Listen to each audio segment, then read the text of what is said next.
Ces nageurs ne s'en doutent sûrement pas, mais l'eau de ces bassins permet d'arroser quotidiennement des dizaines d'arbres. Tout se passe au sous-sol, où ces cuves recyclent l'eau de la piscine municipale. Et depuis 2006, la destination de l'eau vidangée a bien changé. Cette eau va partir, soi-disant, vers les égouts. Mais nous, on triche, on ne fait pas ça. On envoie l'eau, donc elle passe par ce tuyau. Et après, on ressort dehors, qui va être récupéré, le petit tuyau gris qui est celui-là, toujours. Et là, on va en extérieur. Ici, tout a été pensé pour empêcher le gaspillage. Donc là, du coup, c'est à ce moment-là que l'eau, elle arrive ici, la finalité, elle tombe dans cette cuve, qui a une contenance de 55 mètres cubes, de 55 000 litres, et qui nous sert après à faire les arrosages. Tous les matins, Pascal et ses collègues remplissent la cuve de leur camion. Filtrée et nettoyée, l'eau est prête à l'utilisation.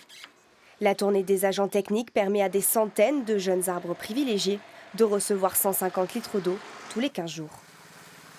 Là, je regarde ma montre, je compte 8 minutes, puis j'arrose pendant 8 minutes. Un arrosage plus écologique qui permet à la municipalité de sauver une partie de ses espaces verts malgré les restrictions d'eau. Ça nous a permis d'aborder plus sereinement cette situation de crise.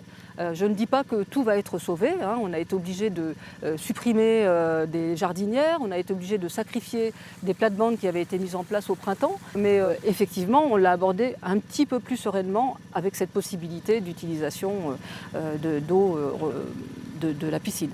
D'autres villes, comme Niort, ont elles aussi décidé d'adopter ce procédé. Et